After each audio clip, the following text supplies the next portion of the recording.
We're embezzling millions and forging permits. That's right, it's the estates from Simply Complex. This building builder pits 2 to 5 real estate moguls against one another in a competition for developer dominance. Here's the lowdown. The city is allowing developers to build 2 rows of 4 buildings, each between the main street and the river. However, we're all greedy and corrupt, you know, like real estate moguls. So we're gonna just build as many as we can, as far as we can, even into the meadow area reserved for recreation. I know, we're evil. Now to stymie us, the city council placed an ultimatum. As soon as the first 2 rows are completed, all the buildings in the unoccupied 3rd row will be destroyed at a huge loss for all those who invested there. Setup begins with the game board placed center. Arrange the 6 company certificates nearby, along with the 3 building permits, cancel cube, and mayor's hat. Next, take all 36 floor cubes and toss them into the linen bag. Randomly draw 24 out of the bag, placing them in 3 rows of 8. The remaining 12 can go back in the box. They're not used in this game. Place the 12 rooftop tiles in the 2nd linen bag and give it a little shake. Finally, give each player $12 million in my preferred method of payment, checks. Each check is $1 million buckaroos. Randomly determine the first player and you're ready to start. The estates is played in turns, each divided into 3 steps: stow funds, auction piece, place piece.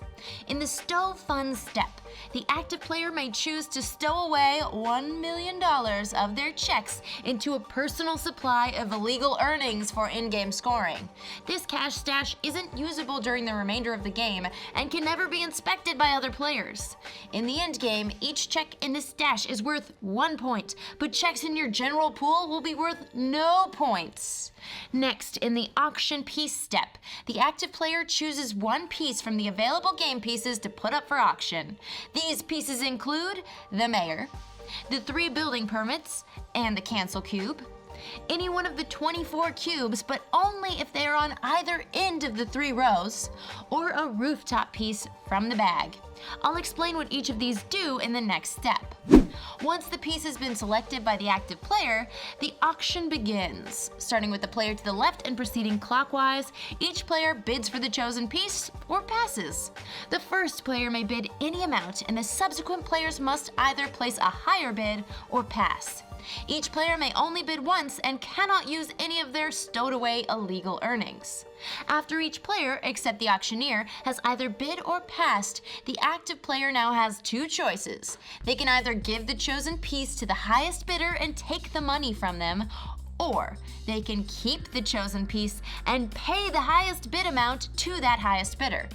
Naturally, if all players pass, that means the auctioneer wins it for free. Next, in the place piece phase, whomever won the piece may now either place it or in some cases remove it from the game. Let's go over each piece. The floor cubes, the main pieces of the game, must be placed immediately after their auction on one of the 3 rows on the board, number side up. Floor cubes placed in an empty lot must always be placed on the leftmost available space in a row, but players can build on any of the 3 rows. Floor cubes may also be placed on top of other floor cubes, provided the number on the cube below is higher than the cube being placed. However, the development lots with white dirt may only have 1 floor cube max built upon their space. If a player places the first floor cube of any color on the board, they take the matching company certificate and place it face up in their play area. Players may own multiple company certificates, and at the end of the game, they will score points for each building with the floor cube of that color directly underneath a rooftop. I'll explain the scoring in the endgame section. Stay with me.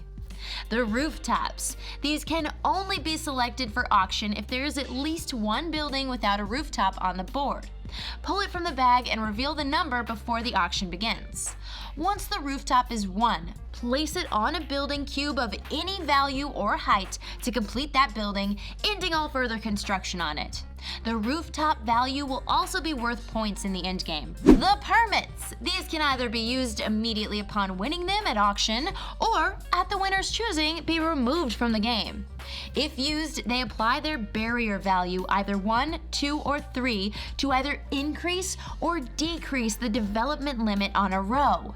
For instance, placing the 2 barrier permit here increases the previous development limit to complete a row from this space to this space. Now all the buildings in these spots must be completed before the row is considered complete. This can also be done to decrease the limit, potentially ending the game a bit early, which might be smart if you've got the most buildings. The mayor must be immediately placed or removed from the game at the winner's choosing. When placed, the mayor may go on any of the 3 spots on Main Street, which corresponds to a row. At the end of the game, the mayor doubles the scores of all buildings in the chosen row. The cancel cube can also be immediately removed from the game or used at the winner's choosing.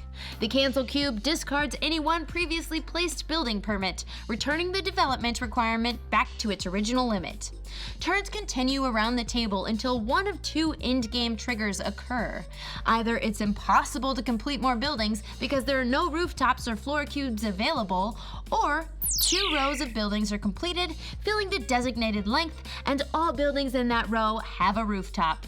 In either case, proceed to endgame scoring.